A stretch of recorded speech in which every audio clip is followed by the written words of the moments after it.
पोलो street के अंत में खड़ा पुराना घर कई सालों से वीरान पड़ा था। गांव में लोग फुसफुसाते थे कि इस घर पर कोई भयानक श्राप है। कहा जाता था कि सालों पहले वहां एक परिवार रह रहा था जो रहस्यमय तरीके से गायब हो गया था। पुलिस को सिर्फ खून के धब्बे और टूटी हुई खिड़कियां मिली, न कोई शरीर, न कोई सबूत, बस एक भयावह सन्नाटा। लेकिन जैक और उसके दोस्तों के लिए ये एक चुनौती थी।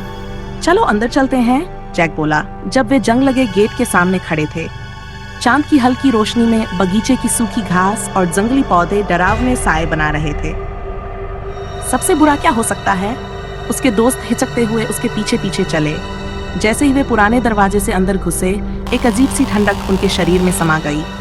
हवा भारी और घुटन भरी थी, मानो कोई अदृश्य ताकत उन्हें दबा रही हो। दीवारों पर खरोंचों के निशान थे, जैसे कोई जीवित व्यक्ति इन दीवारों से भागने की कोशिश कर रहा हो। हमें अलग अलग होना चाहिए, जैक ने कहा। उसके चेहरे पर एक अजीब उत्साह था। तुमने ज्यादा हॉरर फिल्में देख ली हैं, सारा ने कहा, लेकिन अब कोई वापसी नहीं थी। सबने अलग अलग कमरों की ओर रुख किया, हर कमरा पिछले से ज्यादा डरावना और ठंडा। जैक बेसमेंट में पहुंचा। वहां उसे एक छिपा हुआ दरवाजा मिला जिसे मकड़ियों के जाल ने ढका हुआ था। उसने हिम्मत जुटाकर उसे खोला। अंदर से सड़े गले की भयानक बदबू आई।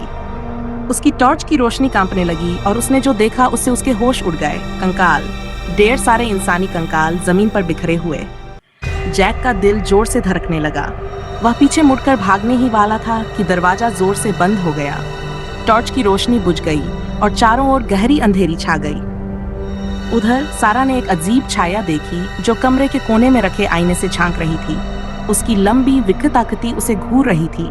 पहले तो सारा को लगा कि यह उसका भ्रम है, लेकिन जब वह आकृति मुस्कुराई, बड़ी बड़ी तेज दांतों वाली, तो उसके रोंगटे खड़े हो गए।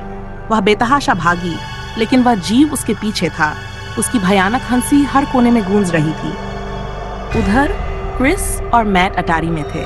वहां सब कुछ शांत था, लेकिन अचानक फर्श के नीचे से आहटें आने लगीं। पहले धीमी, फिर तेजी से बढ़ती। मुझे ये जगह बिल्कुल ठीक नहीं लग रही, मैट ने घबराते हुए कहा। अचानक फर्श नीचे से टूट गई और क्रिस गायब हो गया। मैट चीखते हुए उसे पुकारता रहा, लेकिन नीचे सिर्फ गहरा अंतहीन अंधकार था। अब वह भी भागने की कोशिश में था, लेकिन अटारी का दरवाजा जाम हो चुका था। दीवारों से आती खरोंचने की आवाजें और तेज हो रही थी। नीचे बेसमेंट में जैक अपने दोस्तों की चीखें सुन सकता था, लेकिन वह कुछ नहीं कर सकता था। दरवाजा बंद था और दीवारों से आती हुई अजीब आवाजें अब उसकी ओर बढ़ रही थीं। अंधेरे में लाल चमकती हुई आंखें दिखाई दी जो उसे घूर रही थीं। घर जिंदा था। वह उन सभी का इंतजार कर रहा था। अगली सुबह गांव में सब कुछ सामान्य था। उस घर का जिक्र कोई नहीं करता। जैक और उसके दोस्त मानो कभी थे ही नहीं, लेकिन कभी कभी रात में घर से आने वाली डरावनी चीखें सुनाई देती थीं।